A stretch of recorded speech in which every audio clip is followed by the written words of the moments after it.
Hello guys, gals and non-binary pals. I'm honoured to introduce you to the special GDQ HOTFIX. If you've been around here before, you might recall previous years Amber Cyprin has organised several Sonic-centric events. We've had Sonic and the Shiny Things, which had our runners collect the magical MacGuffins, and then just last year we had Sonic and the Side Quests, which incorporated some more obscure categories.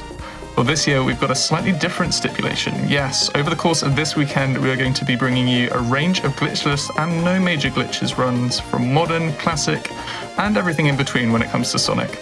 There'll be a Metroidvania type game, racing games, and even an educational game.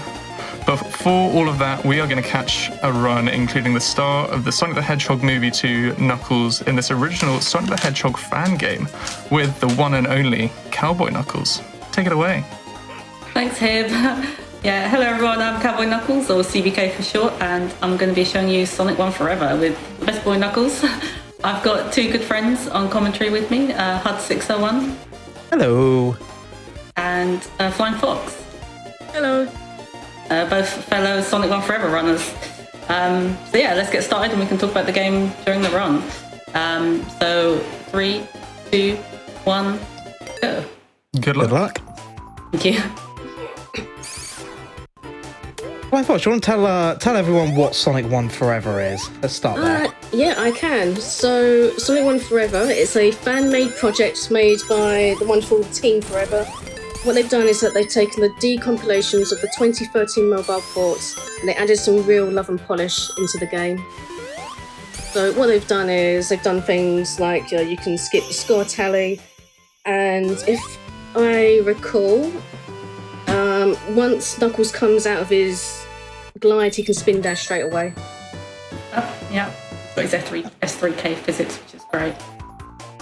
Yeah, there's a few other tweaks. You can see here CBK is running this game in 4:3, but you do also have the option to run it in 16:9 in widescreen if you prefer. As you can see, we're already here in Green Hill 2. CBK is doing a particular strat to immediately get a glide off the start and pretty much just skip the entire level, just like that. Beautiful. Yeah, using a super glide there. Gets a ton of height, which is really nice. Yeah, there's a couple of different strats you're going to see CBK using as Knuckles. One is the super glide, as you've just seen, which is gliding off of an object or a sprite, which gives you a little boost of height and allows you to get going. The other one is going to be fast climbing, which you'll see in some of the later levels, where CBK will very quickly climb, grab onto a wall, and then jump off and re-grab the wall, which allows her to climb up the walls a little bit faster. At the moment, we're going through Green Hill 3. Knuckles doesn't need to worry about the blocks, can just smash straight through them. Already heading to the boss, grabbing the invincibility on the way, and now waiting for the boss to come down. One of the nice things Team Forever did here, compared to the mobile ports, is put back Robotnik's hitbox when he's getting prepared for his first boss attack, so we can clear him nice and fast, just like that. Yeah, love Green Hill 3, it's really fun with the speed shoes. There's all sorts of other little tweaks in here as well that Team Forever have been busy putting back into this game. Those of you that have played the original from 1991, I believe, may remember that if you land on the spikes twice, there's something called the spike bug, where it doesn't take account of your invincibility frames and you'll end up dying. That is now an option. You can turn it on if you want to have that authentic experience, or you can turn it off if you'd rather, play the game. Here in Marble 1, going to be gliding over to the edge. And beautiful landing right by the fire shield and squeezing through. You'll notice as well that CBK has the spin dash ability. This was brought in the mobile port and has been carried over as a result to the version.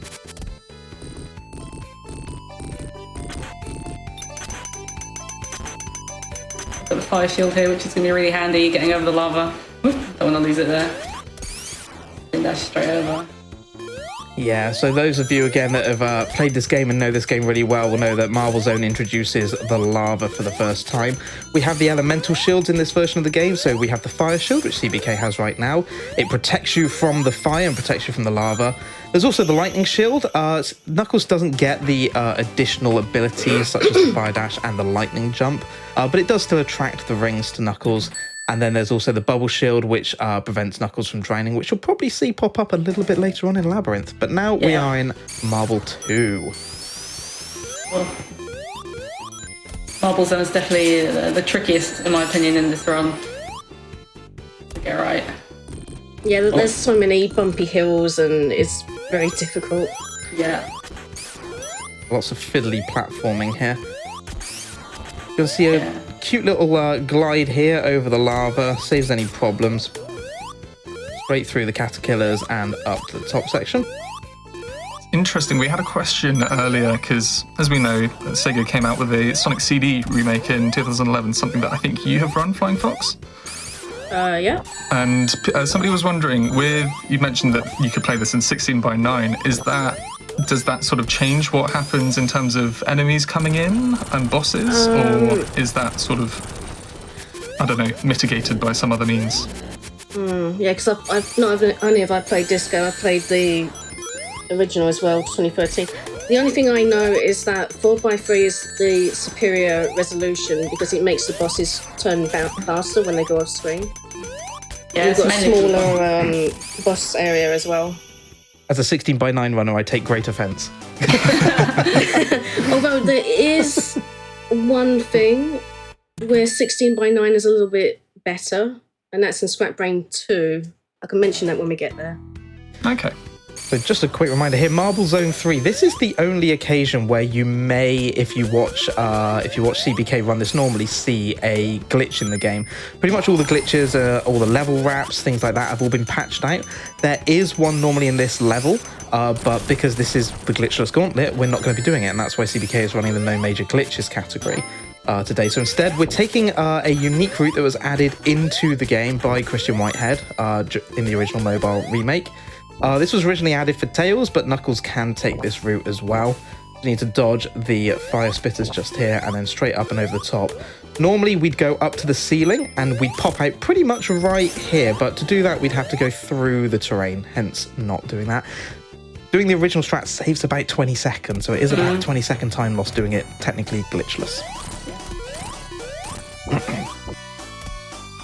But there are 2 other skips we'll do, which are considered glitchless. So, you'll see something.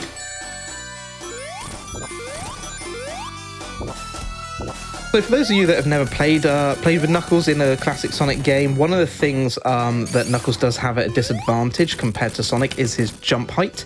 He can't jump as high, which is why CBK was having to wait on that boss for him to kind of dip down a little bit. You will also see that in the Springyard 3 boss coming into play a little bit as a small handicap. Now on to Springyard 1. Yeah, it's a tricky one as well.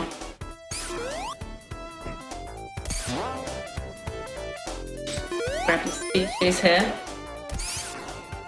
It's going to help us get onto a ceiling. It's going to be a lot of going over ceilings in this run. Really good. No, we just Climbing up and take it easy. So yeah, that little ceiling skip, it's not considered a glitch. It can be done in the original game. You literally just need to go fast and you can go up and over the top of it.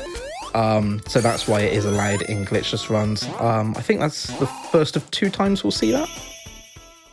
Yeah, there's going to be there's going to be 2 ceiling skips where we actually like climb over the ceiling. And then there's a few where we just like jump straight over the ceiling. There's quite a few. Yeah, really tidy Springyard 1 there. Drop here. So yeah, going back to the 4x3 versus 16:9 debate, one of the reasons that a lot of runners will pick 4x3 over 16:9 is something to do with what's known as cycles, and these are screen-based cycles. So for the most part, most objects that exist as sprites, they only exist when they are on screen. And if they have a particular cycle, like moving backwards and forwards or going up and down, that cycle will only begin when the object is on screen. Obviously, if you have a wider screen, that cycle is going to begin a little bit earlier than if you're playing the game in 4x3. So if you want to have a little more control over those, and in order to make certain cycles, to actually reach them before they're in a position that's no longer useful to you, 4x3 can be advantageous for that. That's why some runners will run in 4x3. Springyard 3, really tidy start there, stopping by the monitor, through the little cubby hole, and onto the 8-second cycle of these blocks. Yeah, that's the earliest Knuckles can get. Hit the bottom route here. Can go up the top, but there's some kind of platforming which I find a bit tricky. It's uneasy just to do this. There's a short example there of the fast climbing, just grabbing and then jumping off and re-grabbing the wall to get up fast and then just climbing normally. You're going to see CBK go in this secret little cubby hole, grab the invincibility and the speed shoes. This will allow us to just skip over these spikes and not have to worry about them too much. We should be able to carry this all the way through to the boss arena. Dare I commentary curse this? Just need to avoid the big gap here. Yeah, the bottomless pit. Good landing, CBK. Good landing. I was going to say, don't you do it. This boss I always find tricky. The timing. Try and get 4 hits. Yay! Really nice. Yeah, because Knuckles nice. can't reach that. Yeah, that's a tricky one for Knuckles. The bosses are kind of the worst for Knuckles because of his jump height. Bless him, he's trying his best. He's good in other ways.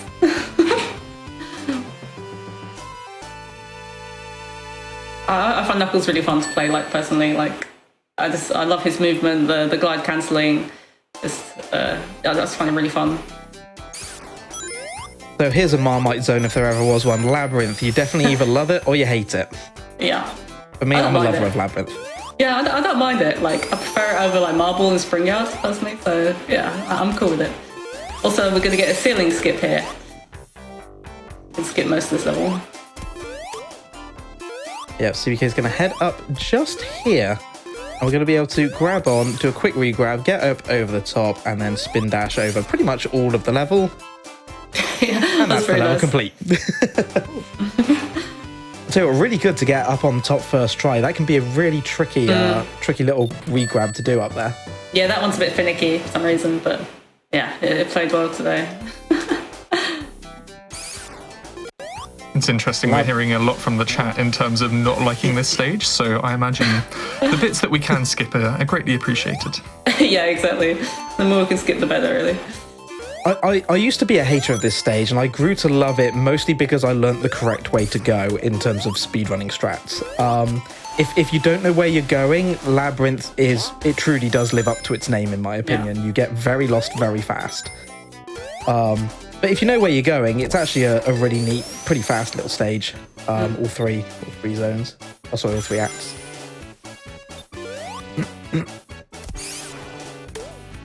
Yeah, playing this as a kid, it was just like so hard. To know where I was going, the drowning and everything. But once you know, it's pretty nice.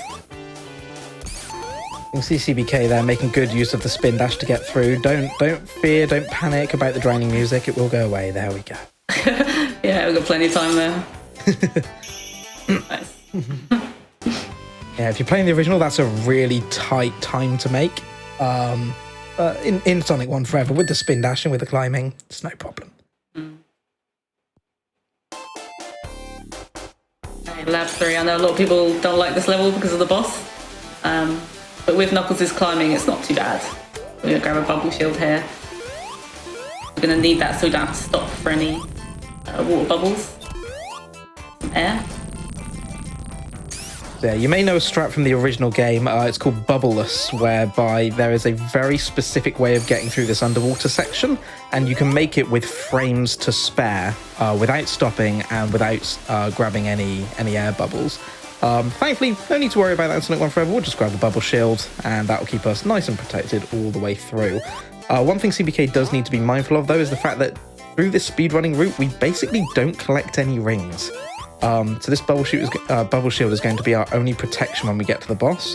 It does make it a little bit trickier than normal, but CBK's definitely got this all in hand. We're going to grab the checkpoint, a little bit of a safety measure there. Also for the chat, wow. Wow. There's a dreaded boss climb now. Yeah, you got this big long climb all the way up. Yeah, that's why I always get a checkpoint, because if you die, you lose a ton of time going back.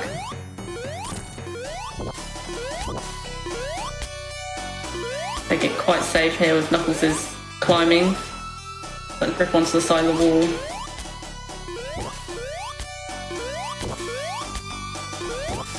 Make sure we don't hit Robotnik as well.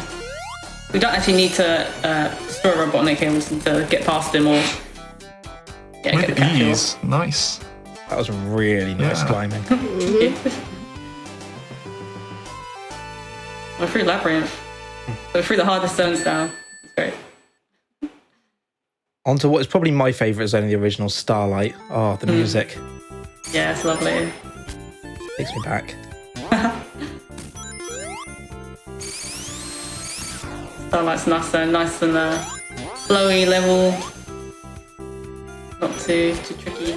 Now the thing is, to me, like most of the levels make sense, like thematically. What is Starlight trying to be? What are we in? This is a big question, I feel. Well, there's scaffolding. Maybe it's a construction site in the sky. I don't know. Yeah. To be fair, that's better than anything that I've thought of. Yeah. Yeah, but you play Knuckles Chaotix. When have any levels in Sonic games made sense? See, this is why I ask you lot, because you played the normal games. And you don't even have reasons. Goodness gracious. Of course not. It's here because it's beautiful, it's chill and it's mellow after the panic of Labyrinth. Yeah, I do quite like this stage as well. I've actually got a mod, not a mod, but it's built in the game. It's not a mod, it's in Sonic 1 Forever, which adds like some more scaffolding graphics, which I think were in the original like beta or something. Someone in chat probably knows more than me, but there's a toggle option. There's a lot of options in Sonic 1 Forever. You can toggle some graphics and things. It's really cool. As well as just mentioning there for Starlight 2, that was one of the other, I think possibly the last instance you're going to see of a ceiling. Second to last instance of a ceiling skip. No, yeah. There's going to be one here. Yeah. Well, not skip, but over the ceiling, Yeah. I just remember there's one near the end actually as well. There's quite a big one at the end. Third to last. Yeah. Yeah, both Starlight 2 and 3, we have some nice little ceiling skips. We can just go over the top and save ourselves a fair chunk of time.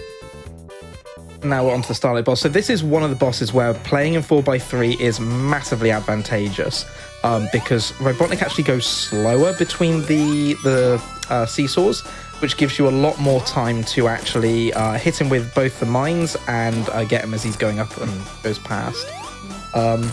This boss, I'd say, as Knuckles in 16x9 is probably the hardest, and as a result, one of the worst to do as a speedrunner. It's something I just wanted to quickly add.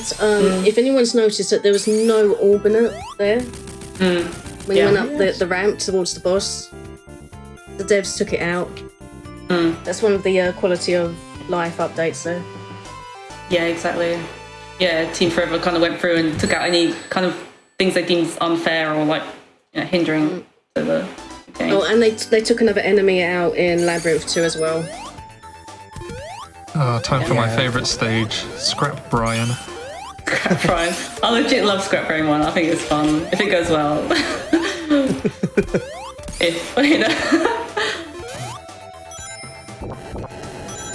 It's really smooth and quick. Yeah, certain bits like that are not quite so perilous anymore. This bit here as well with the spin dash becomes fairly basic. Yeah, the spin dash really makes it really nice to play. Like, flows really well. And there's little tweaks. Yeah. There's little tweaks everywhere in this game. So as CBK mentioned, the Orbinaut as Flying Fox mentioned, the Orbinaut in Starlight and in Labyrinth. But things like the little doors that move out your way in Scrap Brain 1, they had to actually speed them up so that if you spin dash through them, the doors don't stop you, which is another nice little change they've made. They're only minor, but they really do make a difference when speedrunning the game in terms of keeping your flow going. Damage boosting here. Okay, my most feared part coming up, the Crushers. Hello, Crusher Carlos. Crusher. So we mentioned the Crusher there. In 16x9, you can actually just go for it with a well-timed spin dash, but on 4x3, he actually gets in your way. Yeah. I don't know what it is in marathons, I just sort of always get crushed by that. Yeah, if you do like a one-tap spin dash, you go for it every time. That's what I do now. Yeah, no problems. Yeah, a little throwback to when myself, CBK, and Flying Fox all ran this at GDQ HOTFIX a few months back, and all three of us got caught by Crusher Carlos. Thank you, Crusher Carlos. Yeah, that's what we call him. Give him all names. There's a big skip coming here now. 2.55, beautiful. Blink, can you miss it? Love that level. Okay, the final zone. Okay, I need to concentrate on this one because we can't manipulate the pattern, so I have to react to where the pillars come down. Yeah, it's a really good point. FF, do you want to just explain the manipulation and why that's not possible here? Honestly, I don't know. All I know is that you just can't manipulate the boss in both here and the 2013 version. I'm not sure. I've tried. Nothing. Yeah, there is no manipulation. So in the original, you can manipulate the pattern that you get with the boss, the RNG, effectively, of where Robotnik will appear. Just before we lose it, by the way, I just want everyone in GDQ, everyone in the chat right now, to have a quick look at the back with those big glowing purple squares and the little red dot below it, and then what looks like a mouth, but it looks almost like a face, doesn't it? And now that I've pointed it out, none of you will be able to unsee that. Say hello to Jürgen, everyone. This is Jürgen. My love. Here's the face that looks over us in Final Zone. Yeah. Bless Jürgen. But yeah, so the one of the changes that Christian White have made was basically to make this boss truly random. There is no known RNG manipulation, so CBK is having to react here to what Robotnik is doing, and does it beautifully. Just missed one cycle. That's good, so it's alright. Going to be timers coming up shortly. Yeah, fade to black. Time. GG. GG. GG. Thank you. Yeah, that's Sonic 1 Forever. Great game. I love running this game. I highly recommend it, especially if you're new to Sonic and you'd love a game to introduce yourself. Thank you. I could do some shout outs if that's okay. Thank you, Huds and Flying Fox, for being on commentary for me. I really appreciate it. You guys are great. Oh, you're more than welcome. Thank you for inviting me. Thank you. Thank you. And shout outs to Club 601, of course, and all my friends, and all the other Sonic speedrunners, and Amber and Hib, of course, for hosting this. Yeah, so I'm excited to see the rest of the event, and yeah, it's just the opening. There's loads more to come, so yeah, stick around and watch it. Yes, Cowboy Knuckles is correct. Before we start sort of going into the next intermission, is there anything else that the commentators would like to say? And if not, where can people find you, Cowboy Knuckles?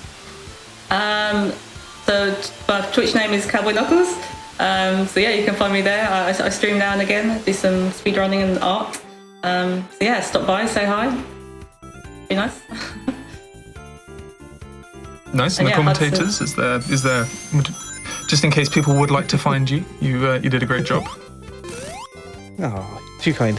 So you can find me at HUD601. Big shout out to all the people in my Discord at Club 601. You guys are amazing.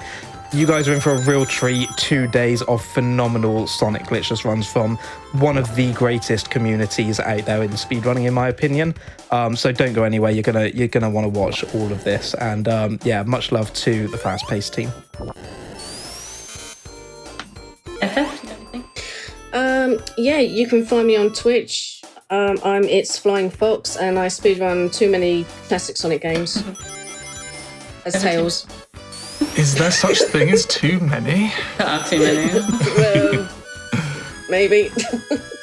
Alrighty, well on that has been Knuckles in Sonic 1 Forever. Thank you so much, Cowboy Knuckles, and everybody. We're going to be heading into a quick intermission, and then we're going to bring you some Sonic Riders. This is another fan game as well, but it's going to be some high-paced action. Cybersonic Stars is going to be taking us through that, so don't go anywhere. We will see you very, very soon.